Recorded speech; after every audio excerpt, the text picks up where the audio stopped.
Տեսեք, այս 600 գրամանոց քաշով երեխայի թաթիկն է, գրեթե 3 ամիս հետո առել է կիլո 940 գրամ անմանոց փուչուր։ Բժիշկը ցույց է տալիս փոքրիկ Ամելիի լուսանկարները, ում կյանքի ու առողջության համար ամիսներ շարունակ ամենօրյա պայքար են մղել։ Ծնվելուց հետո կայունացրել են վիճակը եւ տեղափոխել նեոնատալ բաժին։ Ռեալ լուրջ խնդիրներ ենք ունեցել, առնա հոսել է, ներգանգային անոզ զեղումներ շատ չէ, բայց փոքր եղել է, անցել է, շնչական անբավարարություններ էր, ապնոյներ էր անհասի, 2 անգամ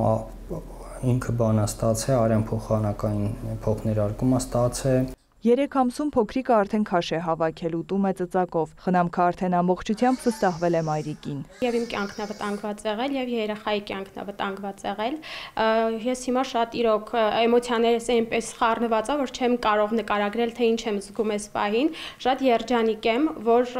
այս հրաշքին գրկած ես գնալու եմ տուն։ Մագայի հղիությունը հարթ էր ընթացել մինչև 26-ից 27-րդ շաբաթը, երբ բժիշկները նկատեցին ճնշման տատանում, պտղի մոտ սնուցման որոշակի խանգարումներ։ Հնարավոր խնդիրներից պրեէկլամպսիաներից խուսափելու համար կինը հոսպիտալացվել էր։ Դա իրենից ներկայացնում է հղիության մի բարդություն, որը առաջանում է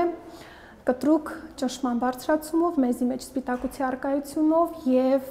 ցավոք սրտի նժարին դրվում է արդեն մոր կյանքը։ Ցավոք սրտի մենք կատարեցինք շտապ կեսարյան հատում, որովհետև չնայած բոլոր միջոցառումներին մեզ մոտ զարգանում էր պրեէկլամպսիան եւ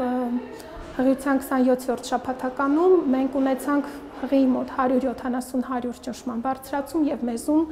արդեն սպիտակուցի մեծ քանակի առկայություն։ Կեսարյան հատման ընթացքում բժիշկները բախվել էին մեկ այլ բարդ խնդրի՝ արյունահոսության։ Եթե չհաջող վերարյունահոսության դադարեցումը, մենք ստիպված գնալու ենք արգանդի հեռացման։ Պատկերացնում ենք, ունենք բալիկ 600 գրամ, չգիտենք բալիկի հետագա ճանապարհը ոնց է լինելու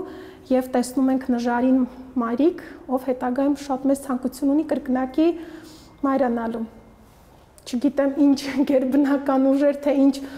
հզոր թիմ էր աշխատում, բայց մենք կարողացանք հաղթահարել, պահպանելով հղի արգանդը։ Դադարեցրեցինք արյունահոսությունը։ Դժվարությունները անցյալում են, մոր եւ դստեր կյանքում նոր փուլ է սկսվում արդեն հիվանդանոցի ջերմակ պատերից դուրս։ Իսկ բժիշկների համար այդ պահը իհարկե որքան հաճելի, այնքան էլ հուզիչ է։ Տորտով քո մի հատ մասնիկը գնում է միշտ իր հետ։ Չէ՞, սիրում։ Նարեկ Ոսկանյան, Հովհաննես Քյուրքչյան, լուրեր։